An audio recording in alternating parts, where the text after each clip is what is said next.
La télévision figurait comme l'un des derniers bastions à l'abri de la vague Internet. L'Advance TV ouvre un nouveau champ pour tout le marché français. Avec notre invité, nous allons reprendre l'ensemble des notions relatives à la télé connectée et faire le point sur les différents case studies de ce nouveau terrain de jeu des marketeurs. Bonne écoute. Bonjour Olivier. Bonjour Laurent. Écoute, merci de participer à ce podcast Banous sur la télé connectée. Enfin, télé connectée, on verra si c'est le bon terme. Est-ce que tu peux te présenter tout simplement ? Bien sûr, merci Laurent pour cette invitation. Olivier Dansac, moi du coup je suis en charge des sujets télé chez LiveRamp que j'ai rejoint il y a maintenant 5 ans. Et donc là on a lancé il y a pas longtemps ce nouveau type de dispositif et l'idée c'est de pouvoir discuter avec toi de ce sujet. Alors justement, on parle de télé connectée, de replay, de catch-up, de télé in-stream, etc.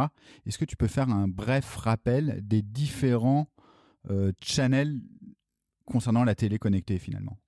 En fait, la télé connectée finalement c'est un des piliers de ce qui est appelé l'Advance TV par l'IAB, au même titre que d'autres concepts comme tout ce qui est data-driven linéaire, l'Addressable TV, dont on va reparler très certainement un petit peu après, et la digital vidéo, qui est un petit peu ce qu'on connaît finalement sur le web de façon plus traditionnelle. Donc finalement, si tu veux, la télé connectée, c'est finalement un écran connecté, donc c'est vraiment un device qui est lui-même connecté à Internet, soit par ton petit câble RJ45, soit en Wi-Fi, soit via des box, etc., etc. Donc, si je reprends, donc il y a la télé connectée via ma box, on va faire de la pub pour, je suis chez Bouygues, je crois, chez moi. Donc j'ai ma télé classique connectée à ma box, j'ai mon application MyCanal sur mon iPad également, et je regarde en télé replay la Maison France 5. Donc tout ça, finalement, ça fait partie de la famille de l'Advance TV. C'est ça, dans l'Advance TV, tu as donc cette notion de télé connectée, et dans ces télé connectées, à partir du moment où ton support de visualisation est lui-même connecté à Internet finalement, que tu sois effectivement, que tu regardes du contenu depuis ta box, depuis une Apple Télé, depuis ton Amazon Fire Stick, ou peu importe la façon dont tu regardes du contenu sur ce support télé, tu rentres dans ce cadre de la télé connectée. Ok, très clair, merci. Alors, je suis marketeur. Dans les faits, comment ça fonctionne ? Comment je peux accéder à ces différents channels ? En fait, plutôt que de parler vraiment de comment ça fonctionne, je pense que on va plutôt parler des différents use cases qui sont permis par ces télés connectées. Le premier, du coup, on a déjà parlé un petit peu, c'est la notion d'Addressable TV.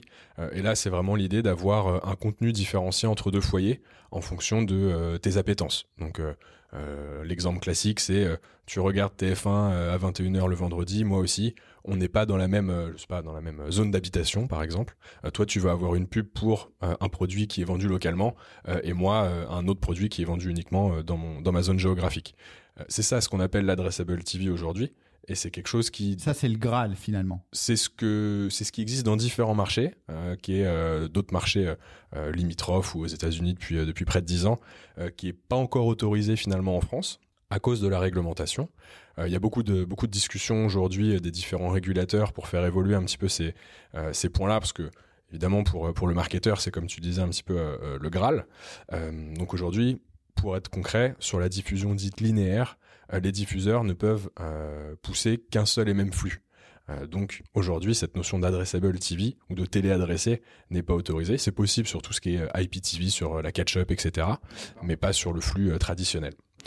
Le deuxième use case qui est permis grâce à cette notion de télé connectée, c'est la notion de mesure d'impact des campagnes. Un petit peu comme ce qu'on peut avoir depuis longtemps sur la partie digitale, où on croise des expositions à une bannière à des ventes offline grâce à des technos qui permettent ce genre de réconciliation.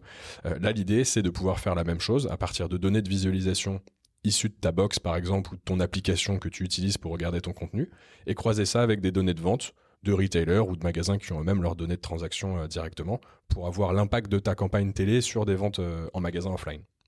Très clair. Le troisième cas d'utilisation, c'est la notion de cross-device, de faire du ciblage cross-device. L'idée, c'est quoi ? C'est de dire que potentiellement, tu vas vouloir toucher ton client sur différents supports pour être sûr de le convaincre. Tu vas vouloir toucher 2 fois en display et 1 fois à la télé. cette notion de télé connectée finalement rapproche un petit peu les usages digitaux et télé traditionnels. Donc tu vas pouvoir caper finalement ta pression publicitaire par exemple en vrai cross-device en intégrant la télé en plus du navigateur plus mobile comme on pouvait le faire jusqu'aujourd'hui. Et le troisième point, qui est toujours un petit peu dans ce troisième point, c'est l'idée de dire pour une marque dans son plan média qu'elle veut toucher potentiellement plus de 5 fois son consommateur pour cette notion de notoriété, pour considérer qu'elle a vraiment exposé son client potentiel. Si par hasard, avec les données qu'on est capable de récolter, ou les box notamment sont capables de collecter, on peut très bien imaginer que les gens qui ont vu moins de 5 fois cette bannière soient retargetés sur le digital parce qu'ils sont peut-être moins consommateurs de la télé que des contenus traditionnels sur le web, et donc réexposer cette audience spécifique sur d'autres leviers. C'est un petit peu ça la logique dans cette notion de ciblage cross-device, appelons ça comme ça.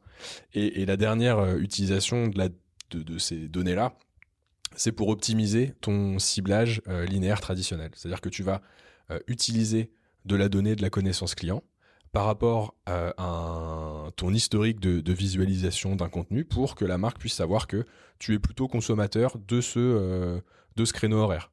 Du coup, même sans ciblage, sans addressable TV, une marque est capable de savoir à quel moment il vaut mieux exposer son consommateur à une pub parce qu'elle a plus de chances de le toucher à ce moment-là.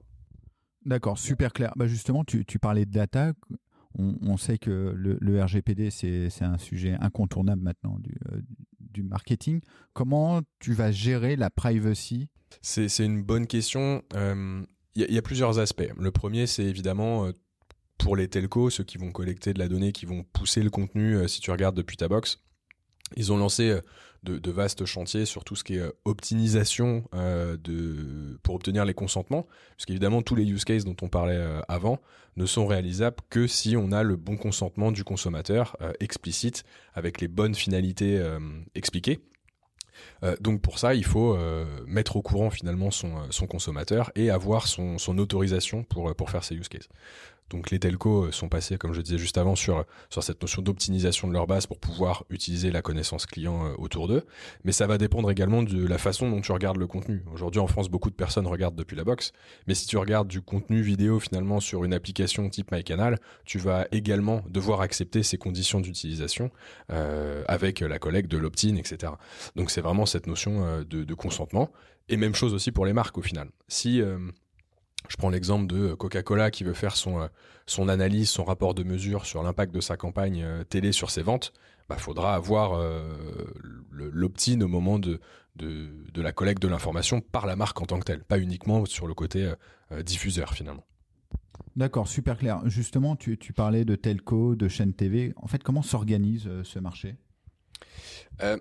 C'est un petit peu compliqué pour moi de répondre parce que c'est très très spécifique et je suppose qu'il y a des discussions qui sont faites entre ces telcos et les chaînes aujourd'hui. Je suppose, je suis même quasiment sûr.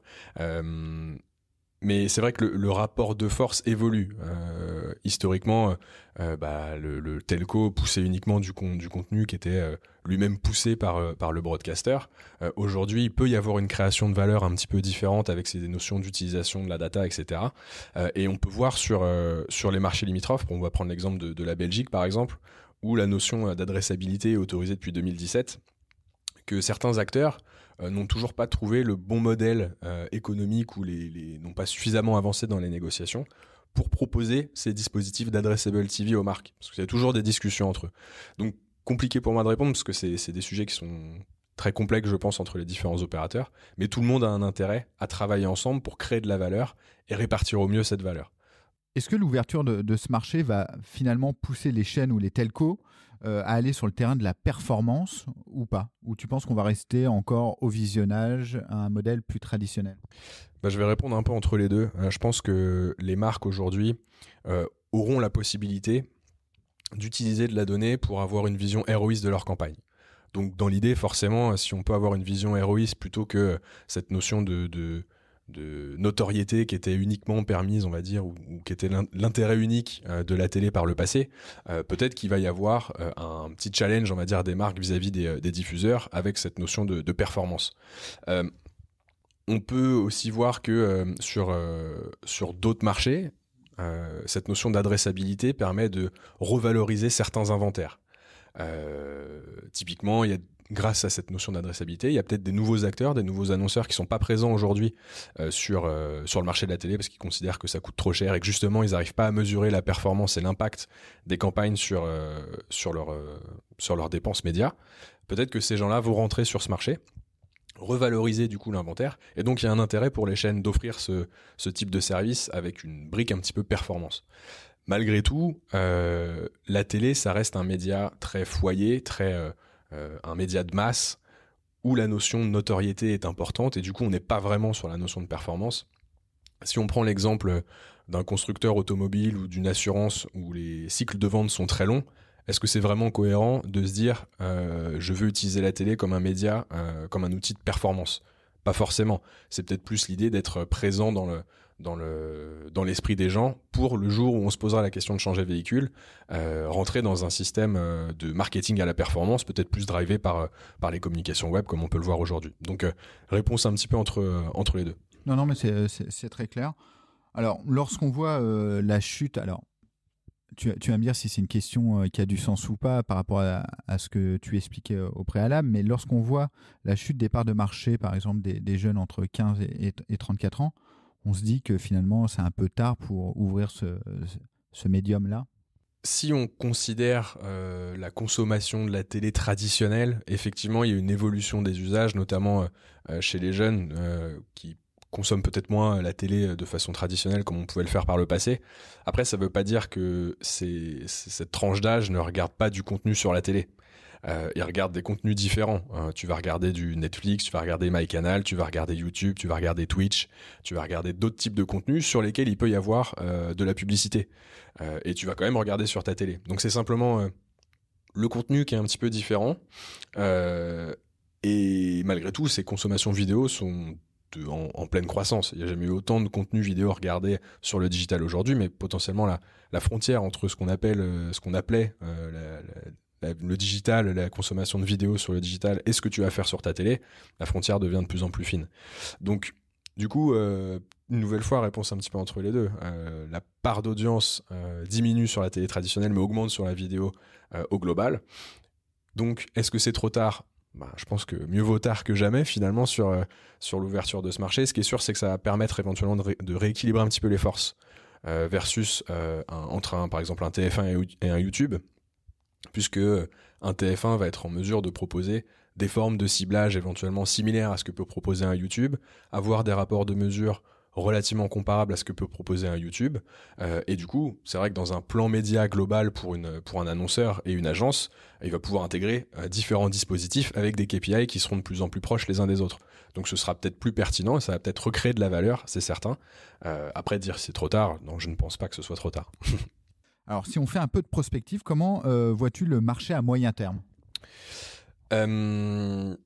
Projetons-nous, je pense qu'avec les évolutions sur la régulation, il va y avoir une petite période un petit peu de flottement, de test sur les 12-18 prochains mois, pour plusieurs raisons, parce qu'il va y avoir des nouvelles technologies très certainement qui vont émerger, beaucoup de marketing aussi des acteurs déjà existants pour se positionner sur ce marché, qui est un marché très très conséquent en termes de valeur, et également tous ces sujets de discussion entre les différents opérateurs un petit peu historiques sur la création de valeur et comment travailler ensemble. Donc ça va être un petit peu, pas mouvementé, mais pas simple à lire sur les 12-18 prochains mois. Beaucoup de création de boîtes également, je pense, autour de ces dispositifs. Et je pense que d'ici... effectivement, 18 mois, on sera plus dans une notion d'agglomération de différents acteurs, de ceux qui ont réussi à prendre ces nouveaux dispositifs dans le bon sens. Mais plus concrètement, d'un point de vue plus opérationnel, je pense qu'à moyen terme, on finira par acheter le média télé comme on achète le média digital, avec un plan média croisé sur tous les supports vidéo, que ce soit le digital comme on le voit aujourd'hui ou la télé comme on le connaît aujourd'hui aussi. Ce sera vraiment un parcours plus simple, on va dire, pour le marketeur, pour faire son dispositif de campagne vidéo. On sera vraiment sur cette notion de cross-canal pour offrir une expérience, disons, sans couture pour le client final, parce que c'est ce que cherche le marketeur. Mais ça veut dire qu'on achètera en RTB ? Potentiellement, il y a déjà des outils qui existent aujourd'hui pour acheter en RTB les médias, le média TV sur d'autres marchés. Après, ça demande aussi une forte évolution des infrastructures, du support technologique. Là, on est au-delà des problématiques de régulation. C'est quand même des gros tuyaux à créer, à brancher les uns avec les autres pour faire en sorte que ça fonctionne correctement. Ok. Alors, si jamais je suis un marketeur et qui souhaite piloter la performance d'une campagne, sur quelle métrique je vais m'appuyer ? Sur la consommation vidéo, sur le digital de façon traditionnelle, on était sur les taux de complétion des vidéos. Donc on a vu la vidéo à partir de X secondes passées avant de skipper et d'accéder à son contenu. Sur le média télé traditionnel, c'est un petit peu différent. C'est la notion de nombre d'expositions, nombre de fois que le spot est passé et qu'il a pu toucher sa cible. Donc je pense que demain on sera un petit peu entre les deux. C'est vrai qu'il n'est pas possible de skipper la pub à la télé puisqu'on est sur un contenu qui est poussé, qui est diffusé. Donc c'est un petit peu différent. Il y aura des traces de doigts sur l'écran en fait. Si tu as une télé tactile par exemple. Ok, très clair. Merci beaucoup Olivier. Où est-ce qu'on peut te suivre ? On peut me suivre sur Twitter, sur LinkedIn, assez traditionnellement finalement. Bah super, merci beaucoup en tout cas. Merci à toi. Merci beaucoup d'avoir écouté cet épisode de Banous. N'oubliez pas, votre aide nous est précieuse en likant, en partageant, en mettant 5 étoiles sur iTunes. Vous nous aidez à faire connaître le podcast, c'est super important. Et retrouvez-nous sur le site web de Banous, B-A-2-N-O-U-Z-E, pour nous poser toutes vos questions et suivre l'actualité du podcast. Merci beaucoup, à bientôt.